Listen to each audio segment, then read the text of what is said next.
Hi to everyone, this is Sujit Singh. Welcome to all my lovely audience on my YouTube channel। और इस channel पर हम बात करते हैं कंप्लीट बायोलॉजी। ठीक है, पूरी एनसीईआरटी को हम क्लियर करके लेके चलते हैं बच्चे, ताकि आपको किसी और रेफरेंस बुक की ज़रूरत ना पड़े। ठीक है, तो अभी की जो करंट सीरीज़ है वो है लोकोमोशन एंड मूवमेंट। इस सीरीज़ में ये 18th पार्ट है। हमने प्रीवियस 17 पार्ट में ना सारे टॉपिक्स को बहुत ही डिटेल मैनर में अंडरस्टैंड किया बच्चे। बस आपको काम क्या करना है कि आप इस वीडियो लेक्चर सीरीज़ को देखो और अपनी नोट्स प्रिपेयर करो, और इस नोट्स को प्रिपेयर करने के बाद ना बच्चे एटलीस्ट इसका रिवीजन बहुत इंपॉर्टेंट चीज़ है।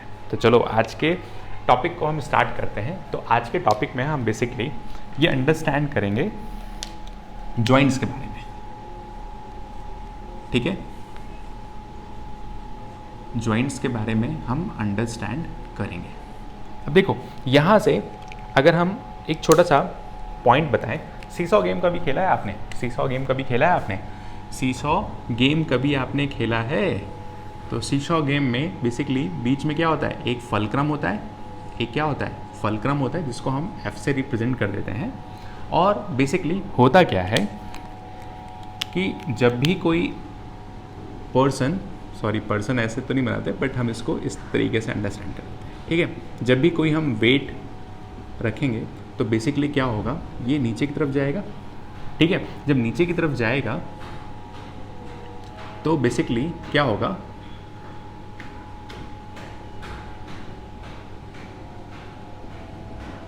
ठीक है।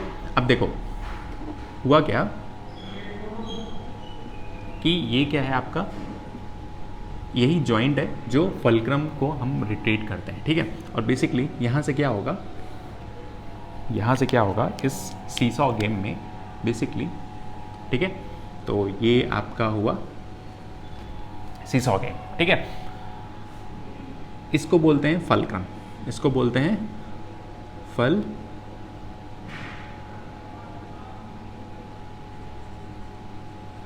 ठीक है, और यहाँ पर क्या लग रहा है, एफर्ट लग रहा है। यहाँ पर क्या लग रहा है, एफर्ट लग रहा है। तो ये जो वाला पॉइंट है ना, ये जो पॉइंट है, इसी को तो बोल रहे हो जॉइंट, इसी को तो आप बोल रहे हो क्या, जॉइंट। यही तो होता है ना सीसॉ गेम में। ठीक है, अब देखो जो जॉइंट है ना वो 3 डिफरेंट टाइप के नेचर हैं। इनके नेचर के बेसिस पे, नेचर के बेसिस पे इस जॉइंट को 3 डिफरेंट में डिवाइड किया गया। ठीक है, एक को हम बोलते हैं फाइब्रस जॉइंट, एक को हम क्या बोलते हैं बच्चे, फाइब्रस जॉइंट। दूसरे को हम बोलते हैं कार्टिलेजिनस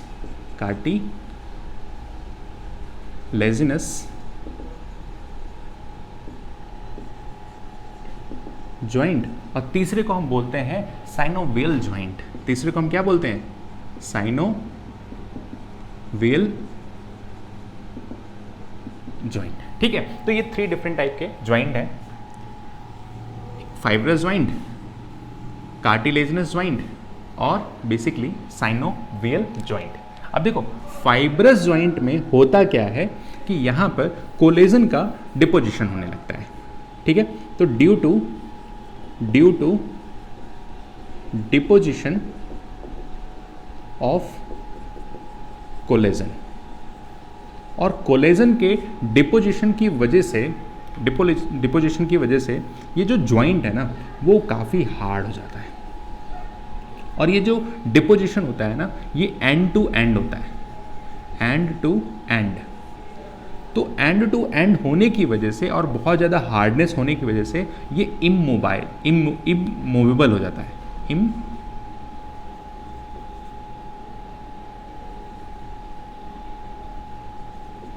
इमूवेबल।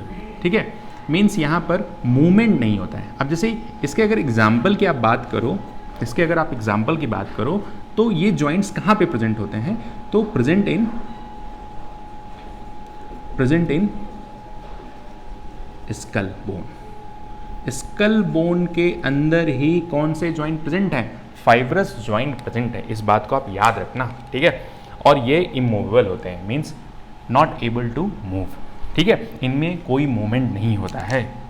अब देखो कार्टिलेजिनस जॉइंट के बारे में अगर हम अंडरस्टैंड करें तो बेसिकली यहाँ पे क्या प्रेजेंट होते हैं, प्रेजेंट अ कार्टिलेजिस।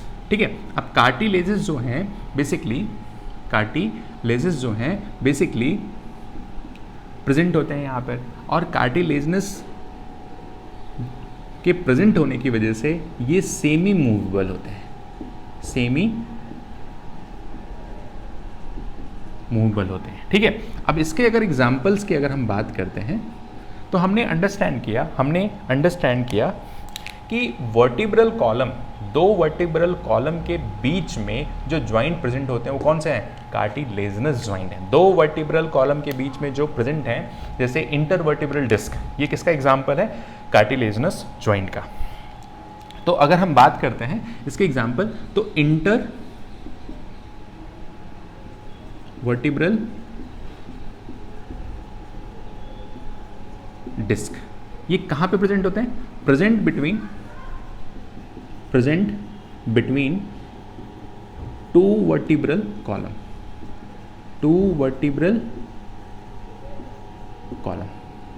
ठीक है। दो वर्टिब्रल कॉलम के बीच में जो जॉइंट प्रेजेंट है उसी को आप बोलते हो वर्टिब्रल डिस्क। ठीक है, तो एक तो हो गया inter vertebral disc.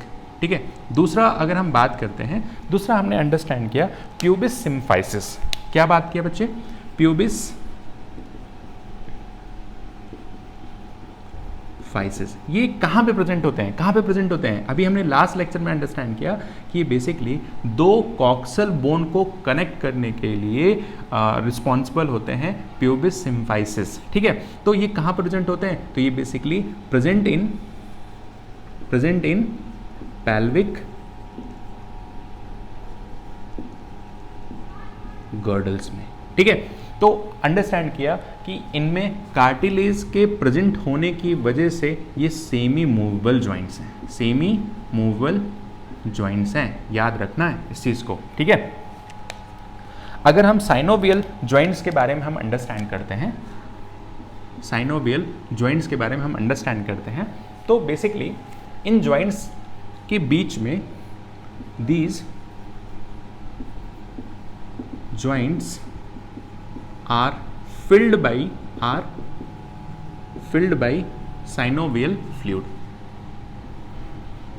synovial fluid इनके जॉइंट में प्रेजेंट होता है। ठीक है, तो साइनोवियल फ्लूइड के प्रेजेंट होने की वजह से ही ये क्या होते हैं, मूवेबल जॉइंट होते हैं, मूवेबल जॉइंट्स होते हैं।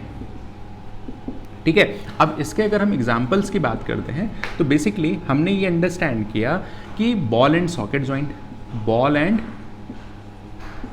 And socket joint, ball and socket joints. ठीक है, पहला एग्जांपल कहाँ कहाँ प्रेजेंट होते हैं, तो बेसिकली ये प्रेजेंट होते हैं आपके अपर लिम्ब और लोअर लिम्ब में प्रेजेंट होते हैं। ठीक है, ball and socket joint.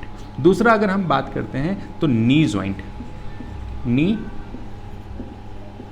Joints कहाँ प्रेजेंट होते हैं, एल्बो में प्रेजेंट होते हैं। ठीक है, आपके नी वाले पार्ट में प्रेजेंट होते हैं। तीसरे की अगर हम बात करते हैं तो पाइवोट जॉइंट, पाइवोट जॉइंट कहाँ पे हमने देखा था, ये हमने पाइवोट जॉइंट बिटवीन एटलस, यहाँ स्पेस नहीं है तो मैं थोड़ा कम ही लिख रहा हूँ, एटलस एंड एक्सिस के बीच में हमने देखा था। ठीक है, ह्यूमरस, हमने अपर लिम्ब की बात किया था तो हमने रेडियल और अल्ना के बीच में भी पाइवोट जॉइंट देखा था, रेडियल और अल्ना के बीच में भी हमने पाइवोट जॉइंट देखा था। तो बॉल एंड सॉकेट जॉइंट हो गया, नी जॉइंट हो गया, पाइवोट जॉइंट हो गया। अगर हम बात करते हैं सैडल जॉइंट, सैडल जॉइंट कहाँ पे प्रेजेंट होते हैं, तो बेसिकली आपके फेलेंजेस में प्रेजेंट होते हैं। आपके फिंगर्स में जो फेलेंजेस का जो मूवमेंट हो रहा है ना, वो सैडल जॉइंट्स की वजह से ही हो रहा है। तो ये डिफरेंट टाइप के जॉइंट्स हैं, इनके नेचर के बेसिस पे इनको हमने अलग अलग डिवाइड किया है। एक में कोलेजन का डिपोजिशन होने की वजह से ये जॉइंट पूरी तरीके से हार्ड हो जाते हैं और इसमें कोई भी मूवमेंट नहीं रहता है। ठीक है, कोई भी मूवमेंट नहीं रहता है। तो ये इमूवेबल जॉइंट, ये आपका सेमी मूवेबल ज्वाइंट, और ये आपका बेसिकली क्या है बच्चे, मूवेबल ज्वाइंट। ठीक है, तो ये आपको याद रहेगा। तो बेसिकली ये ज्वाइंट के बारे में हमने डिटेल में अंडरस्टैंड किया। अब देखो इसके बाद कुछ डिसऑर्डर हैं। ठीक है, डिसऑर्डर में अगर हम बात करते हैं मसल्स डिसऑर्डर्स की, ठीक है, थोड़ा सा हम डिस्कस कर देते हैं यहाँ पर ताकि आपको एक आइडिया लग जाएगा। अभी हमारे पास इतना स्पेस है, तो डिसऑर्डर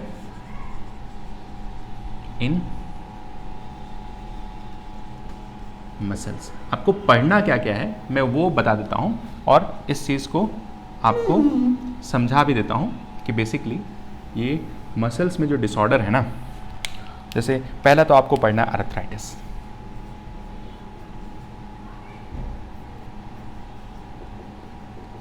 ठीक है, दूसरा देखो अर्थराइटिस और गाउट को हम दोनों एक जगह लिख रहे हैं।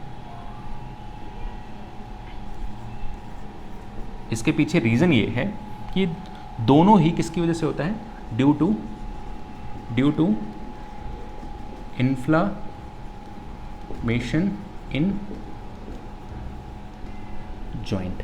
ठीक है, और ये भी इसी की वजह से होता है। तो अब बात करते हैं बच्चे कि ऐसा क्यों होता है। ठीक है, अब देखो अर्थराइटिस जो है इसमें होता क्या है कि ये एक तरह की ऑटो इम्यून डिजीज है, ऑटो इम्यून डिजीज है, जिसकी वजह से इन्फ्लामेशन आता है ज्वाइंट के बीच में। ठीक है, ऑटो इम्यून डिजीज मीन्स आपका जो बॉडी का इम्यून सिस्टम है ना, वो आपके ही ऑर्गन के अगेंस्ट में काम करने लगता है या आपके बॉडी के पार्ट के अगेंस्ट में काम करने लगता है। तो इस तरह की इम्यून सिस्टम के अटैक होने की वजह से, मीन्स आपका इम्यून सिस्टम अपने ही बॉडी के किसी ऑर्गन, किसी पार्ट पर जब अटैक करता है ना, तो उसकी वजह से जो डिस्टर्बेंस होती है और डिस्टर्बेंस की वजह से जो डिजीज़ हो रही है उसको हम बोलते हैं ऑटो इम्यून डिजीज़। तो अर्थराइटिस जो है ना बेसिकली आपके एक तरह का क्या है, auto immune disease. But gout जो है ना, गाउट में जो इन्फ्लामेशन आ रहा है जॉइंट्स के में, वो basically due to accumulation of uric acid, due to accumulation of uric crystals. ठीक है, यूरिक एसिड जो है वो आपके क्रिस्टल्स का फॉर्म करके आपके जॉइंट्स में इन्फ्लामेशन कॉज करने के लिए रिस्पॉन्सिबल है। और अर्थराइटिस हो गया या गाउट हो गया, दोनों में क्या हो रहा है, इन्फ्लामेशन इन जॉइंट्स। इस टर्म को आप याद रखना, और कहाँ हो रहा है, जॉइंट्स के बीच में हो रहा है। ठीक है, अब देखो अर्थराइटिस के बारे में हमने अंडरस्टैंड किया कि ये एक तरह की ऑटोइम्यून डिजीज है, और गाउट जो है वो बेसिकली हो क्यों रहा है कि जॉइंट्स के बीच में यूरिक के क्रिस्टल्स का डिपोजिशन होने लगा है, इस वजह से क्या हो रहा है, आपका इन्फ्लामेशन हो रहा है। ठीक है, अब तीसरा जो यहाँ पर डिसऑर्डर है ऑस्टियोपोरोसिस,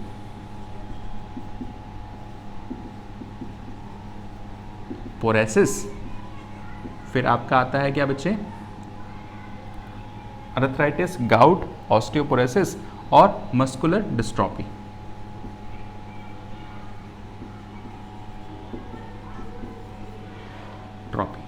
देखो अब यहाँ पे स्पेस कम है तो मैं थोड़ा थोड़ा इनके बारे में बस मेंशन करूँगा, बाकी इसको डिटेल में समझा देगा। देखो ऑस्टियोपोरोसिस में होता क्या है कि जो ऑस्टियोक्लास्ट सेल्स है ना, इन्हीं सेल्स को आप बोलते हो बोन ईटिंग सेल्स। बोन को ये ईट करने लगती हैं, बोन ईटिंग सेल्स। अब देखो होता क्या है कि ये मेनली ऑस्टियोपोरोसिस जो है फीमेल बॉडी में ज़्यादातर होता है। फीमेल बॉडी में ऐसा क्यों, क्योंकि जो एस्ट्रोजन हार्मोन है ना, वो एस्ट्रोजन हार्मोन जो है वो इन ऑस्टियोब्लास्ट सेल को कंट्रोल करके रखता है, कंट्रोल बाय एस्ट्रोजन।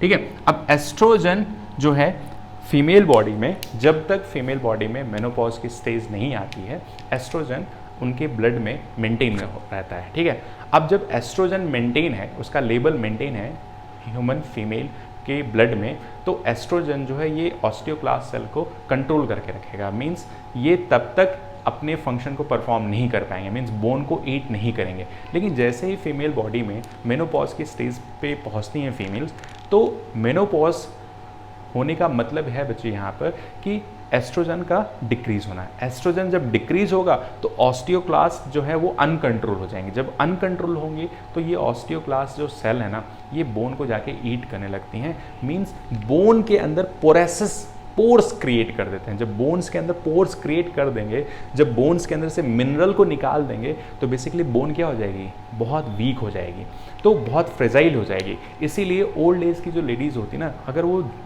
थोड़े हाइट से भी गिरती हैं तो उनके बोन के डैमेज होने के चांसेस बहुत ज़्यादा होते हैं as compare to male body के।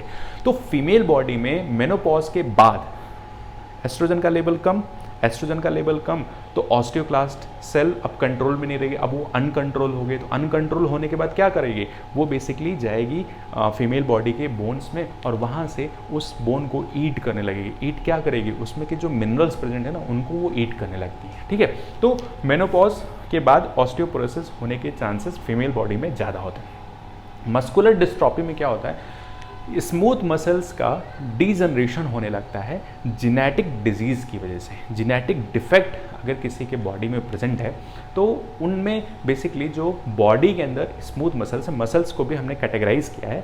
तो मस्कुलर डिस्ट्रॉफी में बेसिकली जेनेटिक डिफेक्ट होने की वजह से या जेनेटिक डिजीज़ होने की वजह से मसल्स धीरे धीरे क्या होने लगते हैं, डीजनरेट होने लगती हैं। तो बॉडी पे जितनी मसल्स हैं वो धीरे धीरे उनका नंबर क्या होने लगेगा, जो उनकी क्वांटिटी है वो धीरे धीरे क्या होने लगेगी, कम होने लगेगी। ठीक है, तो ये कुछ डिसऑर्डर्स हैं मसल्स में।